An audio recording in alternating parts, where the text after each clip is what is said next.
nag-umpisang mawala ang ating comics, I think noong mga 1990s na. Nag-start na mawala ang mga kumpanya, pati na mass media kung saan ako gumagawa ng comics. Hindi ka na nakakita ng mga comics sa mga bangketa, sa mga tindahan. Hanggang sa itong 2005, pati Atlas tuluyan na rin tumigil sa paglabas ng comics. Nakakalungkot isipin kasi nga laking bahagi ng comics sa buhay natin. Pero nung 90s, even though medyo humihina na ang comics noon, meron pa rin mga artists at mga writers na gusto sanang mag-comics. At dahil wala silang mapasukang publisher, nagpasya kami na maglabas ng comics on our own. Gamit namin ang sarili namin pera. At kami mismo magdadala sa mga tindahan. Dahil dito, naniniwala ko na kapag umpisa na kami na buhay ng industriya, noon pa lang, nung paula yung dating industriya, unti-unti naman kaming lumalabas.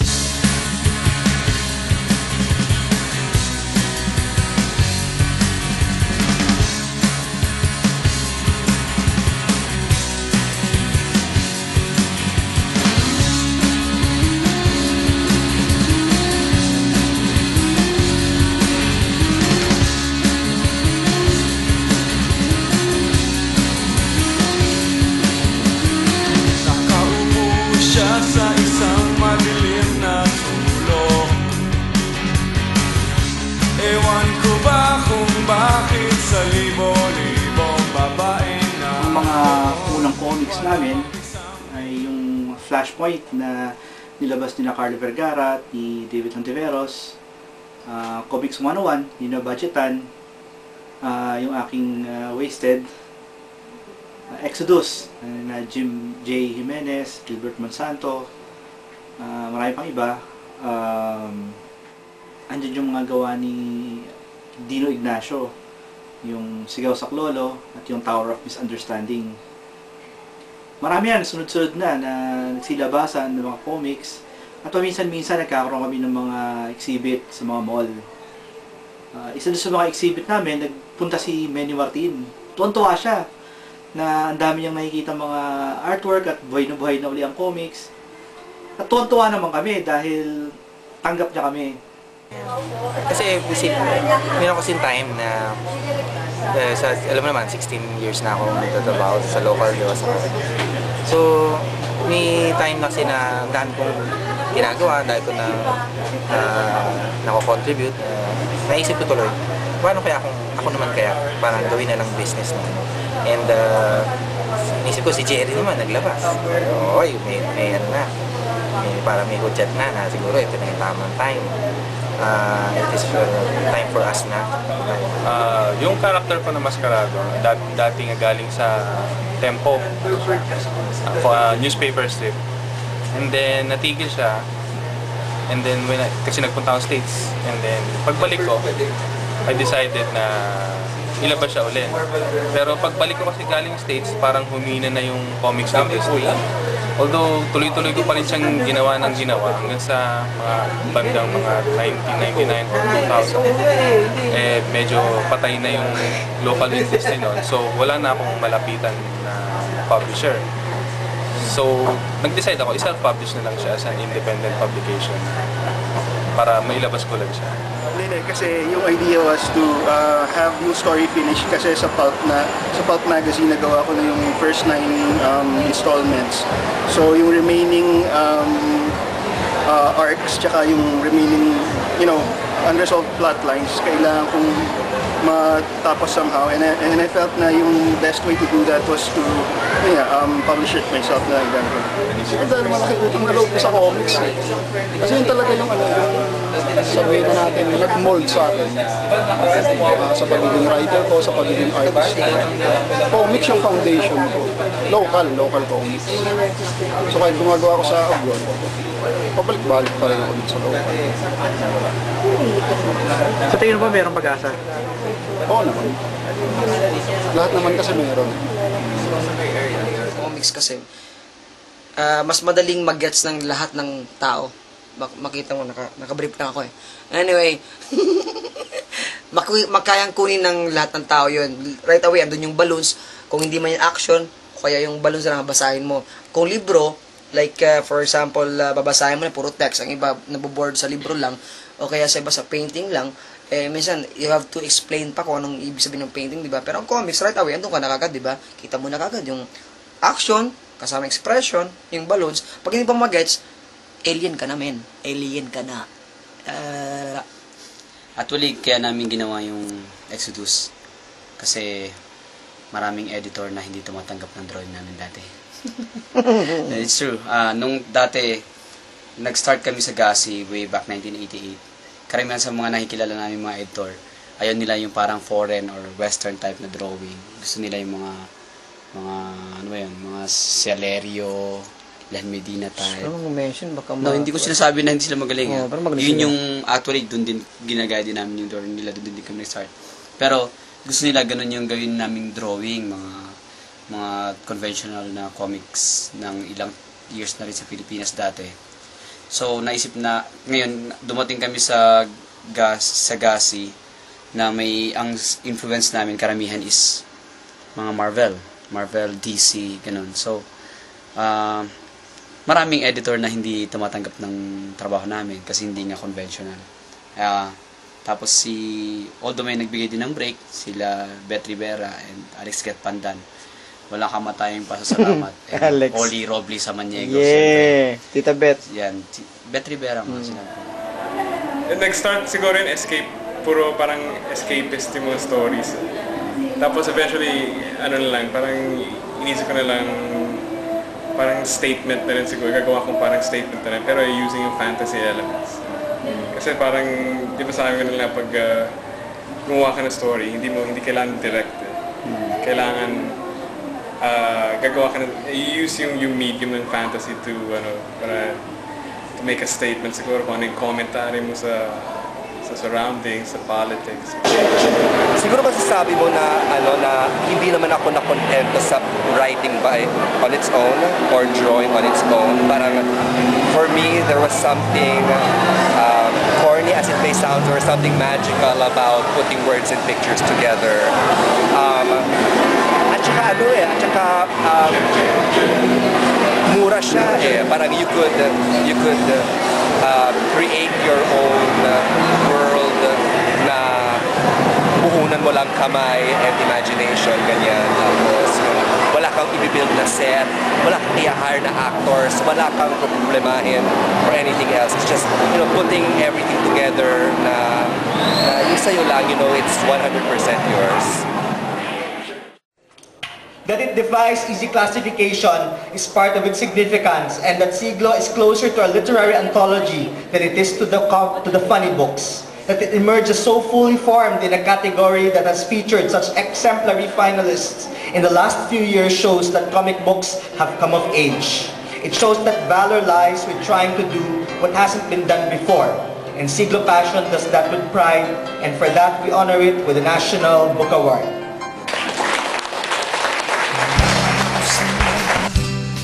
Iyong hinabulang tala sa talasman ng paningin, ito ay kusang nawala.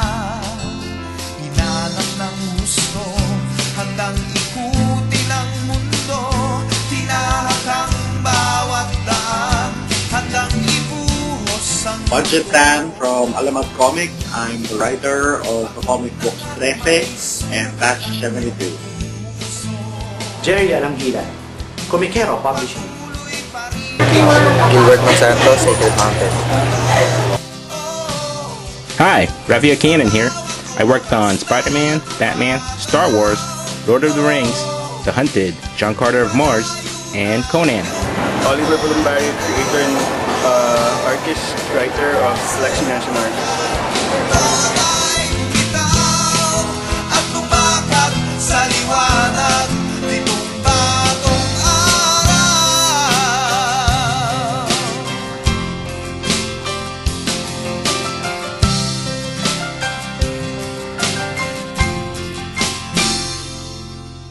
Mula nung simula, iyong hinabulang tala sa talasman ng paningin, ito ay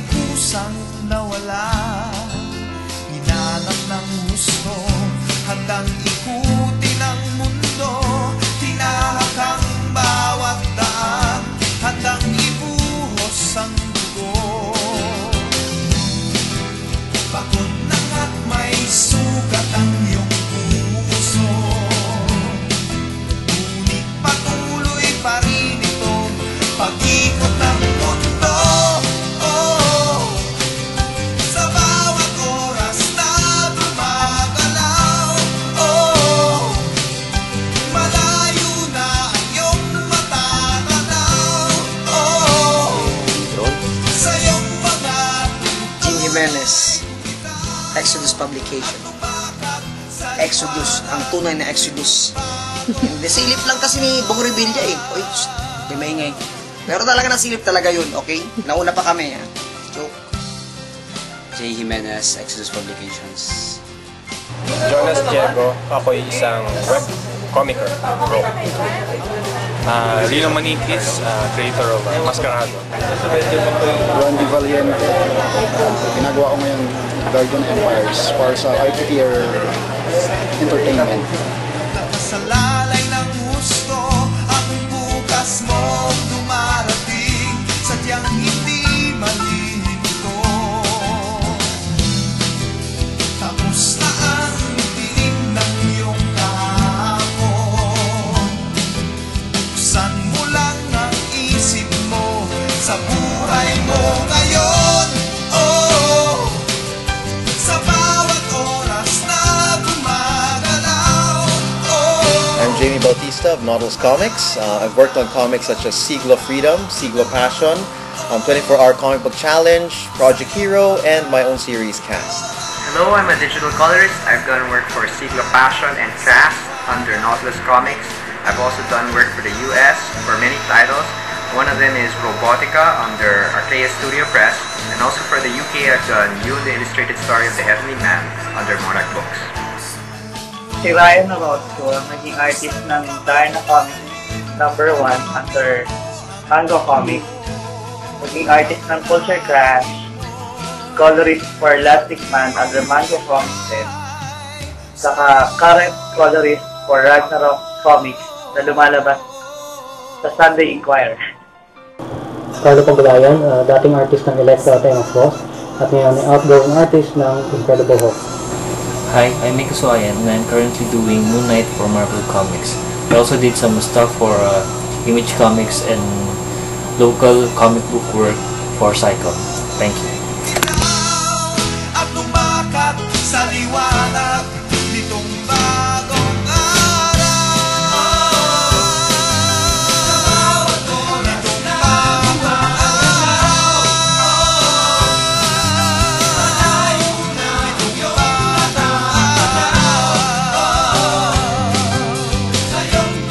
Sa iyong bagong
Nawili kasi ako sa paggawa ng webcomics. Tapos ayon sa aking mga natutunan, parang naisip ko na isa siyang venue for comics na hindi pa masyado na-explore. Sa palagay ko, kung ma-revive uli yung comic industry, at in fact kung magiging healthy uli siya, kailangan natin ng diversity in terms of paglalabasan natin ng comics, hindi lang print. So, yung isa sa mga na-espouse ko na channels for publishing aside from print is webcomics at saka comics for mobile phones, mga mobile equipment tulad ng PDA. Dito talaga ako sa Pilipinas nag-umpisang gumawa ng comics. That was for Terror Comics, published by Mass Media. Hindi nyo ma-imagine kung gaano ka proud ako na ako'y nakapagtrabaho sa comics. Pagpasok ko pala ng opisina, naamoy ko na yung ink ng imprenta, nakita ko na yung mga lamesa, mga editor, mga artist. Okay, parang, huy, nagkatrabaho ako sa comics. Parang, hindi ako makapaniwala. Kung pwedeng, yun na lang talaga ang gawin ko, buong buhay ko, bakit hindi, ano? Problema lang, maliit ang bayad. For 4 pages na ginawa ko, writing, art, tsaka lettering, 320 pesos. Na hindi ko naman talaga ikabubuhay. No? Kasi, hindi naman sa mukha kang pera, gusto ko lang sanang kumita dun sa ginagawa mo na mahal mo. Kasi kung ang artist ay hindi kikita sa kanyang ginagawa sa comics, maghahanap yan ng ibang gagawin. Hindi yan tatagal sa comics. Or, kung talagang wala siyang choice, magko-comics pa rin siya, pero marami ang gagawin niya sabay-sabay. At hindi rin gaganda yung gawa niya. Ang hindi ko makakalimutan ay yung sinabi sa akin ng aking editor. Minsan, dumating ako, dala-dala ko yung aking artwork. Sinabi niya sa akin, huwag mo nang gandahan, local lang naman to eh. Nashock ako. Siyempre naman, ano, sinong hindi ma-shock doon? Na nagagaling sa isang editor, sinasabi niya sa'yo na huwag mo nang gandahan ang gawa mo. Parang, hindi ko maintindihan. Kasi ako, iniisip ko, yung magbabasa ng comics na yon, ibababa niya yung kanyang pera para pambayad. Pagkatapos makikita niyo yung gawa, yung reader deserves the best in art and story from us as the creators. Siguro ang iniisip ko na lang, baka ang iniisip ng editor ay nahihiya sila sa akin dahil ganito yung gawa ko tapos hanggang dito lang kayang ibayad sa akin. Which is tragic. Kasi maraming magagaling na artist ang nakikita ko, pero hindi na nabibigay yung kanilang best. Siguro ay isa sa mga problema na nakikita ko sa comics noon. Kaya siguro na pilitan na rin akong maghanap ng ibang gagawin at maghanap ng ibang trabaho sa comics sa abroad. At nakapagtrabaho naman ako doon ng maraming taon. Hanggang ngayon naman, tumatanggap pa rin ako ng trabaho doon. At dahil na-expose ako sa kanilang sistema ng paggawa ng comics, marami ako natutunan na gusto ko sanang i-share dito sa atin. Ang dahilan siguro, one of the reasons kaya very successful ang comics dun sa abroad, nabibigyan ng respeto ang mga creators, ang mga writers at mga artists. Especially artists. Ang napapansin ko kasi dito sa local, parang hindi masyado nabibigyan ng respeto ang artist.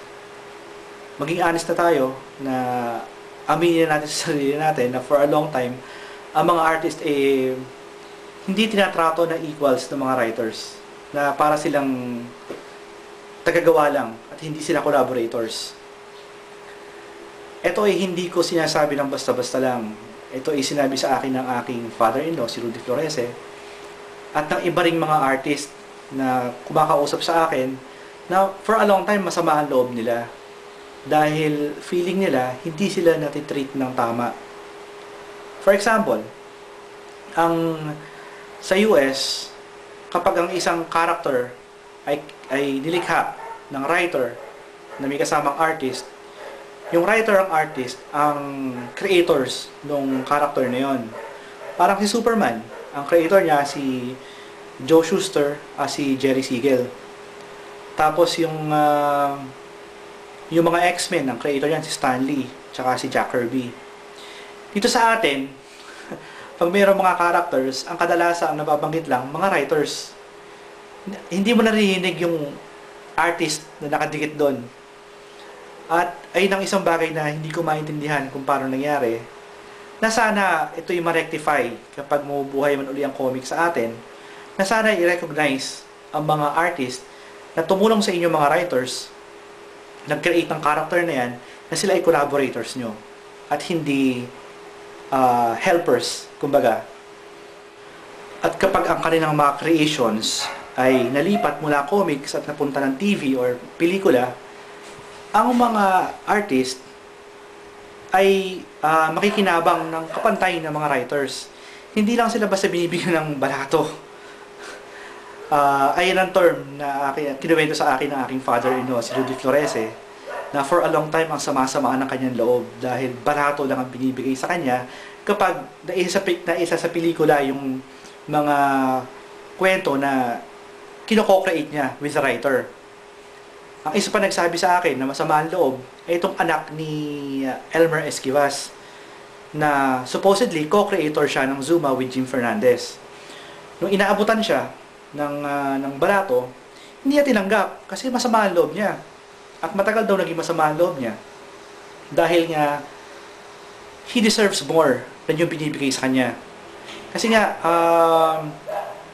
siguro noon pa lang, nare-realize na ng mga artist na they are not just helpers, they are collaborators. Na ayan siguro yung bagay na kinalakihan namin sa younger generation na ang writers at artists ay collaborators. Pantay kami. Even though baka mas malaki ang page rate ng artist kaysa writer, pagdating sa compensation at sa credit later on, in terms of gagawing movies, ganyan, pareho lang ang writer at artist makakatanggap ng bayad. Pati sa credit, kapag gagawing pelikula, ang creation nila, andun yung pangalan ng writer, andun yung pangalan ng artist na lumikha. Naisip ko rin naman na kaya mag-self-publish na rin. Kasi gusto ko may mabago na maging advantageous sa atin. Sa artists, sa writers. So, yung bagong policy nung pero hindi ko pa sinasabi sa kanila. Pero bagong policy nung company namin, kung magsasucceed kami na tumaas sa merong royalties. Okay, ang royalties kasi para sa akin, isipin mo, para tayong kasi entertainment tayo, para tayong nasa music industry din, kunyari. So, meron record, may album, diba? May composer, tapos merong singer. Yung dalawang yan, dun sila kumikita kung gaano karaming nabebenta nila ng copies ng kanilang produkto. Kung isipin mo, yung composer, yun yung writer natin. At yung illustrator, at yung yan ang ating artist, yan ang ating singer. Kung maibabalik natin yung industriya na yan, kung maipapasigla natin, at mapapaniwala natin yung mga tao na bumili uli ng mga comics natin. At yan ay merong kasama mga royalties. Siguro may iwasan natin yung medyo nahihirapan na kunyari pagtanda natin, nahihirapan tayo. Isipin nyo kung yan, lalo na kung book, graphic novel, yan dire-diretso yan sa mga stores. Diba? Hindi yan yung tatanggalin, ipupula to. Kung book yan, parang continuous yung natin, yung royalties natin. So in the long run, kung pagagandahin nung artist sa kanang writer ang trabaho nila, para sa, hindi na yan para sa publisher. Yan ay para sa kanila. Pwede natin explain sa kanila na ang trabaho ninyo ay para sa inyo, para sa anak ninyo, para sa apo ninyo. Dahil kung magagawa natin yung royalties natin, hindi na tayo mahihirapan, kumakagawa tayo. Ang isa pang natutunan ko nung ako'y nagtatrabaho sa abroad, ang original art ay ibinabalik sa artist. For example, itong original art ng cover ng Superman, after ko matapos itong gawin at after nilang ma-process, ibinabalik sa akin. Hindi ibig sabihin na akin na si Superman, or pwede ko siyang gamitin commercially, or papaprint ko, lalagay ko sa t-shirt. Hindi pwede. Pero, itong papel na pinag-drawingan ko, sa akin ito, as an artist.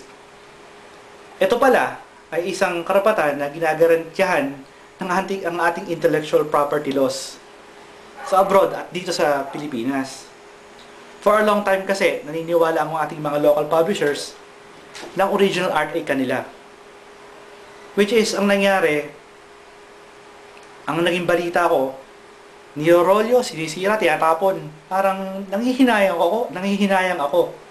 Kasi, recently, nag-start na akong mangolekta ng mga lumang comics at lumang artwork at nakikita ko kung gaano kaganda ang mga artwork natin nung araw. And to think na yung mga artwork na yun ay sinira lang dahil naniniwala ang mga publisher na kanila yun at may karapatan sila doon kung ano man ang gawin nila, including yung pagsira, ay talaga nakakapanghinayang. No? Ang artwork na yun ay dapat na isauli sa mga artist. Sana naman ay hindi isipin ng ibang tao na sinasabi ko lang ito. Kasi, siguro sinasabi lang ni Jerry kasi gusto niya gumaya tayo sa Amerikano. Actually, hindi na sinasabi ko ha. Kaya ko lang naman gusto na i-practice din dito, yung pinapractice doon. Kasi ito ang tamang bagay na gawin. Ito ang tamang bagay na gawin para sa ating mga creators. Isipin nyo, kung masaya ang artist, hindi yan naalis dyan. No? Kung masaya siya sa ginagawa niya at kumikita siya, hindi siya aalis ng comics. Nasa tingin ko isang bagay kung bakit medyo nagkaroon ng problema tayo dati dahil hindi masaya ang artist. Naghanap siya ng ibang gagawin, minamadali niya ang gawa niya, kasi feeling niya hindi siya mahal, hindi siya kumikita. Ganon. So kung ang artist ay paliligayahin natin, makakasigurado tayo na maganda ang gagawin niya at hindi siya gagawa ng iba. Wishing this Comics Congress much success and that it become a pillar and instrumental in uplifting our comic book industry once again.